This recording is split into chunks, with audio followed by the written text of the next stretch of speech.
Hello and अस्सलाम वालेकुम सब उनको जो मेरे दिल की गहराइयों में रहते हैं, चाहे किसी भी देश में बैठे मुझे सुन रहे हैं, लेकिन क्योंकि आप मेरे दिल में बैठे हुए हैं इसलिए आप सबको मेरा दिल से वेलकम। तो भाई आज तो दिन बड़ा मज़े का गुजरा, किसी की इन्फॉर्मेशन कहीं से लीक हुई और मैंने भी आप सबको शेयर कर दी। ऐसा हो ही नहीं सकता मुझे कुछ पता चले और मैं आपके साथ ना शेयर करूँ, है ना? बिल्कुल। तो इस तरह से है कि और भी बड़े राज एक टाइम पर खुले थे और भी बहुत राज है जो कि हमें पता हैं और थे। जैसे कि मेजरली ये कि बड़े फेक चैनल जो है ना, ये जो रिचा है ये चलाती है। रिचा तो ऑब्वियसली इसका फेक नेम है, तो बहरहाल आप रिचा ही बोला करेंगे, हमने किसी का क्या ही डर। तो रिचा जो है ना, ये बड़े फेक चैनल्स शुरू से चलाती रही है, फेक आइडेंटिटी के साथ, फेक वॉइस के साथ, फेक ही सब के साथ ही आ रही है, सब कुछ ही फेक है। और वो कहते हैं ना कि बात करोड़ों की दुकान है पकौड़ों की, तो इसके पकौड़े भी मज़े के नहीं हैं। तो बात इस तरह से है कि किसी पे बात करने के लिए उसकी बात सुननी भी पड़ती है। ये अपने जो जासूस है छोड़ के रखती है इधर उधर, जो इसको आधी अधूरी इन्फॉर्मेशन देते हैं। कन्नी जो है वो आधा देख के कुछ बोल देती है, और वो जो है बहरी वो आधा कुछ सुन के सुना देती है ही तो वैसे दोनों ही एक है, लेकिन जिस तरह इन्फॉर्मेशन मेरी पहले तोड़ मरोड़ के इनके पास गई। बहरहाल मैं तो भाई पूरी बात सुनने जाती हूँ, जब भी मैं सुनने जाती हूँ, चाहे वो मैंने अपनी ज़िंदगी के 3 घंटे बर्बाद क्यों ना किए हों, लेकिन भाई अगर कान से सुनी है तो कान विटनेस तो है ना कि ये चीज़ हमने सुन ली है। एक चीज़ सबसे पहले मैं आपको बता दूं कि मेरी अनुजी से जब बहुत पहले बात होती थी, जब सब कुछ ठीक था उसी वक्त, क्योंकि मुझे टारगेट एंड ट्रोलिंग बहुत पहले से की जा रही थी, ये आप सबको नहीं पता। मैं बहुत बैड फेज़ में से गुजरी हूँ, जब मीनवाइल ये जो कहते हैं ना एक प्रोसेस चल रहा होता है, तो वो बड़ा ग्रेजुअली एक प्रोसेस चलाया जा रहा था। 5 से 6 आईडीज़ ऐसी थी जो कि सब्सक्राइबर्स को ब्रेन वॉश कर रही थी, जिसमें से सबसे बड़ा सिक्स सेंस वाला चैनल था, और सिक्स सेंस रिचा का ही है। रिचा खुद इसको बहुत प्रॉपर तरीके से ऑर्गेनाइज़ करती है, इसको पता होता है कि वहाँ से किस किस की तस्वीरें आती हैं। बहुत पहले की बात है कि जब मैंने ये बात मैं कहती थी कि अनुजी से मेरी बात हुई भी है, अनुजी भी इसको सेकंड करेंगी।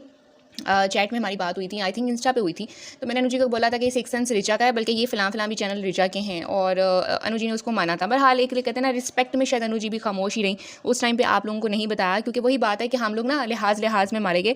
वो क्या बात है कि लोग कहते हैं कि ये बोलते हैं कि जी प्यार से मारेंगे, तो भाई हमने बहुत प्यार से खुद मार खाई है, मारा नहीं है अभी तक, अभी तो शुरुआत ही है। तो बात यह है कि प्यार से नहीं मारूंगी मैं तो जब धोंगी तो बहुत अच्छे से धोंगी, मेरे में जिगरा है ना। तो मैं फेक आईडी के साथ आई, जब आई तो विद फेस आई, जब आई तो 50 की भीड़ में अकेली थी, जो कि उस गांव के आसपास की भी नहीं थी, जिसको डायरेक्ट बेड के नीचे होने वाली, बेड के ऊपर होने वाली हरकतें भी नहीं पता थी, जिसको बहुत दूर रहते हुए और वहाँ रहते हुए जहाँ आप टारगेट कर रही हो। क्योंकि इन लोगों के पास ना, जब देखिए लॉजिक नहीं है, फैक्ट्स नहीं है, जब कोई प्रूव्स नहीं है, तो इन्होंने क्या करना है, ऑडियंस को बहकाने के लिए ये कभी रास्ता इधर करेंगी, कभी उधर करेंगी, कभी किसी का चीज़ पे कहानी मोड़ देंगी, कभी किसी पे, कभी ये किसी के लिबास पे आ जाएंगी, किसी के मेकअप पे आ जाएंगी, किसी के कंट्री पे आ जाएंगी, किसी के रिलीजन पे आ जाएंगी। तो ये गेमें बेटा जी मैंने देख ली हैं 5 सालों में, 5 साल हो गए मुझे तकरीबन यहाँ पे। प्रीति के लिए पहली आवाज़ मैं थी, कंसिस्टेंट आवाज़ मैं थी। 3 चैनल गंवाने के बाद ये चौथे चैनल पे आज मैं बैठी हुई हूँ। तो इतना जिगरा सिर्फ मेरे में ही है, ठीक है। और अगर खामोश रही थी तो प्रीति की वजह से ही रही थी मैं, ये बात भी जान लो कि अगर लिहाज था उस टाइम पे, जब पता था कि वो सिक्स सेंस ये इस बंदी का है, फिर भी खामोश कि वो नीचे बैठ के मेरे बारे में लिख रही है, लोगों को नहीं मैंने बताया कि अरे ये रिचा ही है। अनु जी भी उस चीज़ को एक्सेप्ट कर चुकी हैं। मैंने वो सारी चैट मैंने बोला हुआ है अनु जी को, ऐसा हो ही नहीं सकता। मैंने वो देखा तो मुझे बात याद आई कि हाँ मैंने उनको ये बात बोली हुई है। फिर एक टाइम आया जब अनु जी ने भी इसको एग्री किया था, लेकिन उसके बाद हालात ख़राब हो गए। समवेयर वही चीज़ हुई कि मैं एक लिहाज में चुप रही थी, फिर उसके बाद जब मेरे साथ सब कुछ ख़राब हुआ, अनु जी ने उसको प्रॉपर अंडरस्टैंड नहीं किया। मैंने कहा कोई बात नहीं, बरी हैं दोनों, मैं एहतराम में इज़्ज़त में खामोश रही, सिर्फ ये कि चलो मसले ख़राब ना हो, मैं पीछे हो गई। लेकिन उस टाइम पर भी अनु जी को पता था कि सिक्स सेंस जो है वो रिचा का है, और रिचा उस टाइम पर मेरी जो लास्ट की 2 वीडियोज़ थी उस पर आके इस हद तक गंद करके गई थी, इस हद तक लोगों का ब्रेन वॉश करके गई थी, तुम जेलस हो, तुम जेलस हो। मैं ढूंढ के वो कमेंट्स दोबारा से आप लोगों के सामने लगा दूंगी, आप लोग वहाँ से हिसाब लगाना। आप लोगों को तो अब जाके रिसेंटली पता चला ना कि ये इस बंदी का ही चैनल है। अब जरा हिसाब लगाना कि मेरे साथ जब वो सब कुछ हो रहा था, तो सोचें एक बंदी जो है अपने आप को बढ़ावा देने के लिए दूसरी आईडी से किसी के चैनल पे जाके ये हरकतें कर रही है, तो नीच कौन हुआ, गिरा हुआ कौन हुआ। और मज़े की बात है इसको खिलाती भी मैं ही हूँ। ये आज भी या तो अनु इसको खिला रही हैं या मैं खिला रही हूँ, तो दोनों में से ही हम कोई ना कोई इसके नवाले जो है भर रहा है, ठीक है। बाकी ये तो बात रहेगी पैनलिस्ट के, पैनलिस्ट कौन वहाँ जा रहा है, कौन यहाँ जा रहा है। पी चैनल पर भी पैनलिस्ट बैठे होते थे। अच्छा, अनु जी से ना एक टाइम पर मैंने ये भी बात बोली थी बहुत पहले, अभी तो मेरा वो आखिरी की जो मसले हुए थे ना, तब भी नहीं, उससे भी बहुत पहले की बात है। अनु जी ने मेरी मान ली होती ना, तो ये जो काटने वाले क्या बोलूँ, गाली पे नहीं मैं जाना चाह रही, लेकिन थाली के बैंगन जो हैं अनु जी तब ही निकाल चुकी होती अपने चैनल से, लेकिन अनु जी ने तब मानी नहीं मेरी। वो कहते ना कि सियानों की मान लेनी चाहिए टाइम पे, तो अनु जी आज के बाद मेरी मानिया कीजिएगा, ठीक है। तो मैंने अनु जी को ये बात बोली थी कि पी चैनल में और वहाँ की लेडीज़ में और इस औरत की ज़ुबान में कोई डिफरेंस नहीं है। अगर वो गाली दे रही हैं तो ये भी गाली बक रही है, अगर वो बॉडी शेमिंग कर रही हैं ये भी कर रही है, फ़ोटो को मॉर्फ करके वो भी लगा रहे हैं ये भी लगा रही हैं, तो क्या फ़र्क है। अच्छा, फ़ोटो को ये भी बाद में क्लेम कर दूँ मेरे पे ना बहुत ज़्यादा टारगेट की चीज़ होती थी कि अरे फ़लाँ तुम्हारी जो है तस्वीरें इस तरह करती वैसे करती है। तो मेरे पास ना प्रॉपर एक, क्योंकि हम लोग आपस में कनेक्टेड थे। अब सबको पता होगा कि मैं अगर किसी के पैनल पे जा रही हूँ, वहाँ जाके मैं उसके एकदम मैं बदतमीज़ी नहीं कर सकती। हाँ, कुछ लोग होते हैं उनके ख़ानदानी बदतमीज़ी उनके अंदर खून में होती है, मेरे में नहीं है। ऋचा जैसे भी होते हैं जो कि आगे कोई बात बोलना चाह रहा है तो वो बीच में टोक देती होती थी, तो अपनी बात भी पूरी नहीं करने देती होती थी। उसको ना एज का लिहाज है, ना किसी और चीज़ का लिहाज है, ना इस चीज़ का लिहाज है कि लिसनर्स किसको सुनना चाह रहे हैं, नहीं, बस उसको होता था मैं ही मैं।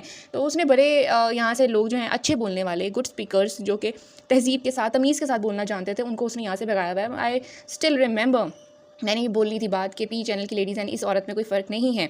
मुझे कुछ चीज़ें जो है वो नहीं पसंद है। अगर मैं एक लड़की के लिए स्टैंड ले रही हूँ तो मैं दूसरी लड़की के लिए, अगर वो गलत नहीं है, मैं उसके लिए गलत नहीं होने दूँगी। आप किसी की पिक्चर्स मिसयूज़ कर रहे हो, आप किसी के बच्चों के नाम मिसयूज़ कर रहे हो, आप क्या क्या कर रहे हो। तो उस टाइम पर भी मैं इसी कंट्री से बैठ के ही सब कुछ बोल रही थी। और जिस टाइम पर मैं प्रीति के लिए पहली थी, ठीक है, फर्स्ट, मेरा 5 साल में चौथा चैनल है और मैंने तब भी स्टैंड लिया था, तो तभी मैं इसी कंट्री में से थी। तब उस लड़की ने, ठीक है, आज मैं आप लोगों को एक बात बता देती हूँ, इधर उधर के जो लोग हैं ना, इनकी बातों पे आप लोगों को जाने की बिल्कुल भी ज़रूरत नहीं है। जब मैंने स्टैंड लिया, सब कुछ किया, प्रीति ने मुझे थैंक्स बोला था, प्रीति ने मुझे अप्रिशिएट किया था, प्रीति की फैमिली ने आके मुझे उनकी फैमिली को सपोर्ट करने के लिए ना सिर्फ थैंक्स बोला था, बल्कि उनकी तरफ से जिस टाइम पे वो बंदा, वो सिचुएशन थी, वो उसको अपनी फैमिली मान रहे थे उस टाइम पे, क्योंकि अभी तक केसेस वगैरह उस तरह से नहीं हुए थे। तो उसके बिहाफ पे मुझे सॉरी भी किया था कि हमारी वजह से आपको ये कुछ सुनना पड़ रहा है और वो बंदा हमारी फैमिली में से है अभी, तो इसलिए वी आर सॉरी कि ये आपने इतना हमारे लिए किया, आपने सब कुछ एक्सपोज़ किया। जब उस बंदी को प्रॉब्लम नहीं है तो ये कौन है, कहाँ तीसरी जगह जाके बैठी हुई है, और इसको ये कौन है कि ये आके क्रिटिसाइज़ करे कि कौन किधर से सपोर्ट कर रहा है, कौन किधर से सपोर्ट कर रहा है। ये कीड़ा बराबर भी नहीं है भाई। जिसको सपोर्ट चाहिए, जिसने अप्रिशिएट करना है, जिसके लिए राज खुलने थे, खुल गए भाई, बात ख़त्म। तो प्यार से नहीं मारेंगे हम, सीधा मारेंगे। हम ये भी नहीं बोलेंगे कि प्यार से डर लगता है, हम यही बोलेंगे कि हम तुम्हें थप्पड़ पे थप्पड़ मार के तुम्हारी असलियत दिखाएंगे।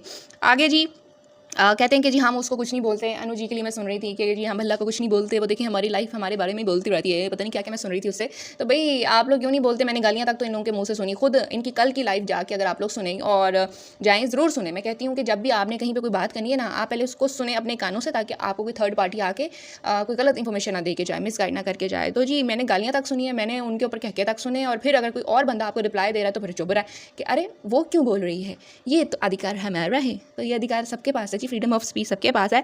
और यहाँ तक इतने गंदे शब्द बोले गए कि अनु जी को उस पैनल पे, जहाँ पे आप एक टाइम पे रोज़ आके ही कर रही थी, हाथ कट जाते, मुंह से ले जाता, अपाहिज हो जाती। अनु जी के लिए बोल रही हैं आप?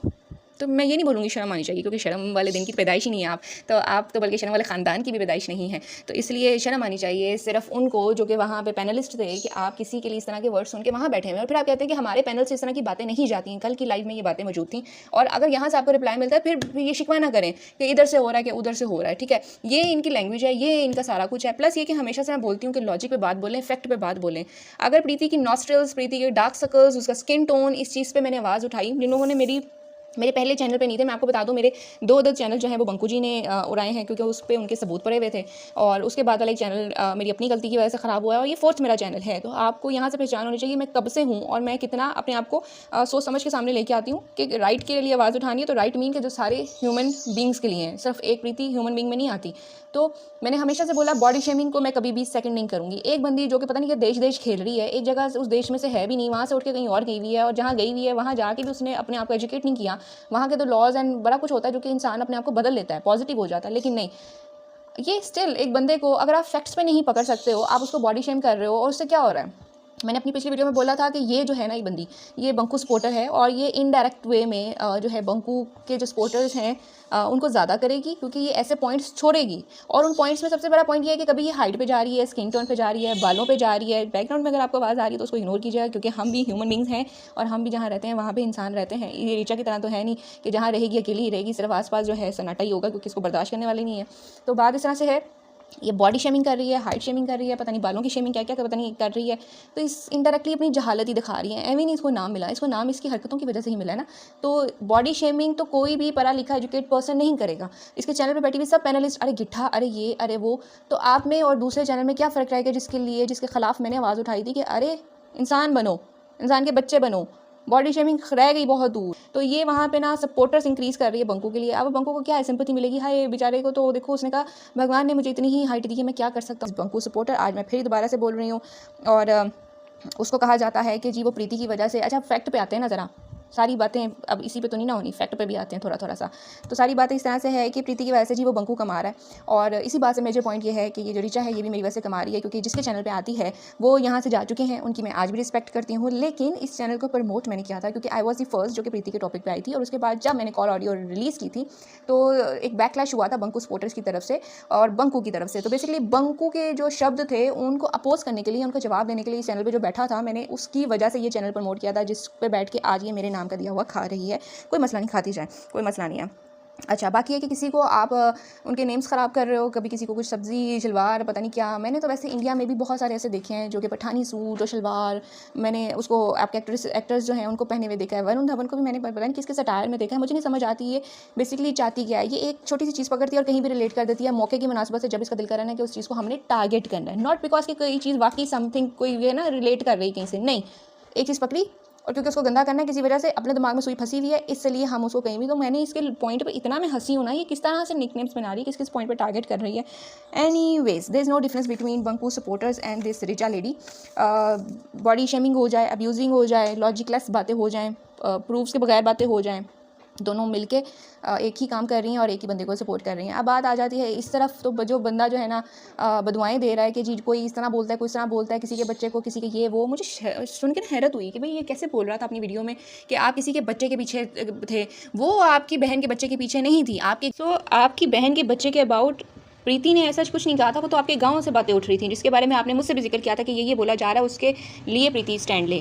तो अगर आपके दिमाग में ये पॉइंट फंसा भी हुआ है मिस्टर बंकू कि प्रीति ने आपकी बहन के बच्चे को कुछ बोला था, तो आज देख लो वो उन्हीं हालात में फंसा ये वो, तो आपको पहली चीज़ इस चीज़ पर शर्म आनी चाहिए कि वो आपका बच्चा है।